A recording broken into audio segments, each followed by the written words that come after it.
Wow, beautiful. March 5th at the Proving Grounds, we've had an exciting week finding sheds and doing projects to grow bigger antlers next year.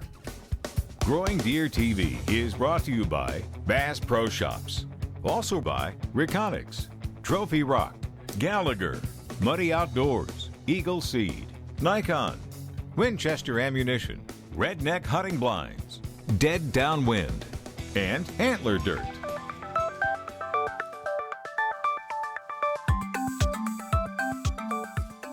March 5th, and it's been a very exciting week at the Proving Grounds and doing some management practices to grow bigger antlers next year. Last week, Adam and I were out in Kansas on a coyote hunt. While we were gone, a good friend of mine, Heath Martin, came up to the Proving Grounds, brought his dog, and them and Tracy got together, did a little shed hunt. He found larger left shed at North Boom, which is just about maybe a half mile or less from Boom Back, where we had our last pictures of him with both antlers on.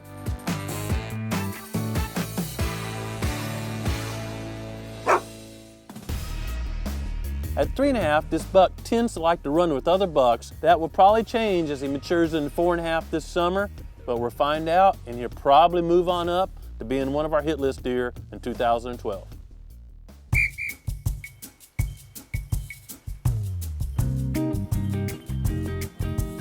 Heath also found the right side of a buck we call Cave Road Crab Claw. This buck got his name because at the end of his main beam, which has been broken off, it had a tight crab claw.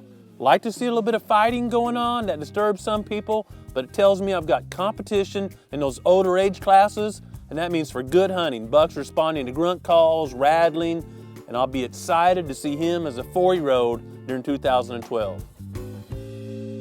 I'm as happy about this set of match sheds as I am any of the antlers up here. And that's because my 13-year-old daughter, Raleigh, found them on her own when she was shed hunting.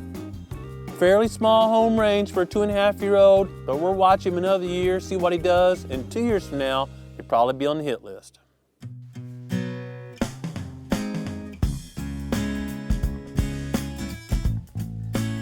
This left antler's from a buck we call Clean 9. Clean 9's a mystery buck. We had several images of him during the real early season or even preseason during our camera survey, and hardly any images during the rut. He just disappeared. Whatever the case, we got pictures of him in the late season with Pumpkin Face. I've always liked Pumpkin Face, but one thing about Pumpkin Face, I don't know if it's because he's ugly or what's going on, but a lot of other bucks like to chum with Pumpkin Face, especially in the late season. That's reason enough for me to have Pumpkin Face around, if nothing else, that he's just a little attraction roaming the property. Pumpkin Face has kind of a smooshed in face, and I just somehow thought it looked like a pumpkin to me. And we had a lot of images of him as a yearling and then as a 2-year-old, and he's quite the traveler. He roams the property, and today, Tracy and Crystal brings the antler of Pumpkin Face home. You found it over here? Yeah, no, I was trying to stand right where I found it. We're really looking forward to seeing what Pumpkin Face does next year. And he's one of those bucks that no matter if his antlers totally change configuration, which does happen at times, we will still identify him because of that pumpkin face. Well, what I thought was neat was right there by your stand, and they're two different bucks. Look at how neat this one is with the knobs. He's all gnarled up. And dark. Almost not surprising, she found Balance 10 shed just steps away from where she found Pumpkin shed earlier today. Balance 10's body's a little difficult for me to estimate an accurate age. I've bounced all over the chart on this buck, but looking at the basal circumference and just how fine these tines are, I'm venturing he's a super 2.5-year-old. And if I'm accurate, by the time he's 4, he'll be a whopper for the Ozarks.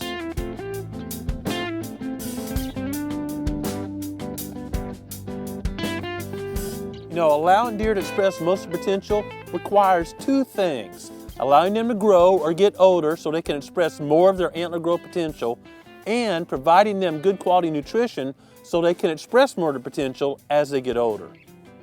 Food plots are different than maybe a big cow pasture or a big ag field, and that in small food plots, deer come in, consume a bulk of the forage if you've done it right, go back into the bedding areas or the woods, and then defecate or deposit some of those nutrients elsewhere, or those nutrients are tied up in antlers and the skeletal system. If your food plot is working well, hundreds and hundreds of pounds of nutrients are being moved off the site each year. And if they're not replaced with fertilizer, your crops will become less nutritious year after year after year, and less palatable, not attracting deer to that location. For 11 years, I had a research project in South Carolina, and it was on a 6,000-acre plantation with about 50 acres of food plots. We did not have much of a budget for food plots, so in those 50 acres out of 6,000 acres, we would usually throw out some wheat in the fall and maybe a little 10-10-10 fertilizer. We grew an average of about 105, 110-inch deer year in, year out at maturity. The last few years, our budgets changed. We started planting different varieties than just common wheat, and we started adding more fertilizer. And that average antler size in just a short period of time jumped up about 10 or 15 inches.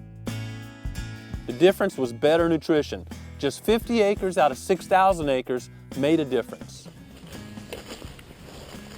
Likewise, here at the proving grounds, the soil is very poor unless I work to improve it. March 5th, it's an unusually warm spring, so it's time to be collecting soil samples here at the proving grounds. Collecting soil samples is an extremely important part of deer management because what's in the soil and air goes into plants, and what's in the plant goes into deer. So if the nutrients and minerals aren't in the dirt, they can't be transferred through the plant and then to the consumer or the deer consuming that. Big deer are a product of good dirt. When Trace and I purchased the proving grounds years ago, this was literally just a gravel bank where the creek had changed paths over time. It's very solid now, and we've been adding antler dirt or composted and humified poultry litter for years. There was no black profile like this when we bought the property, but now you can see we're building it and it smells like good organic dirt, and there's actually an earthworm right here crawling around.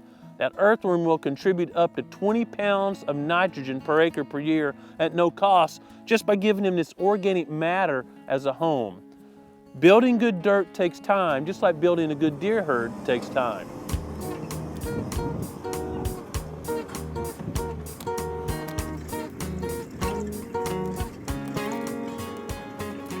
The only way to know what to add to your property to build better dirt is through a good soil sample. About 2.5, 3 inches of a core sample. That's actually pretty deep for my property, almost solid rock below there.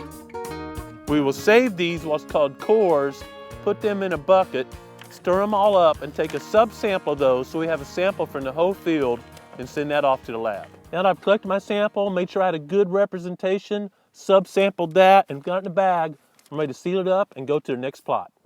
Not all soil tests or soil labs are the same. I send all mine to Waters Agriculture, there's a link right at the bottom here, because they understand deer management and that we need maximum yield in small food plot acres. I'm going to label this. When submitting your soil samples to that lab, tell them you want maximum yield so you can get the maximum benefit out of each plot.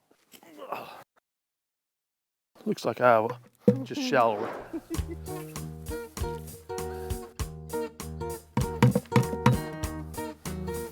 Hey!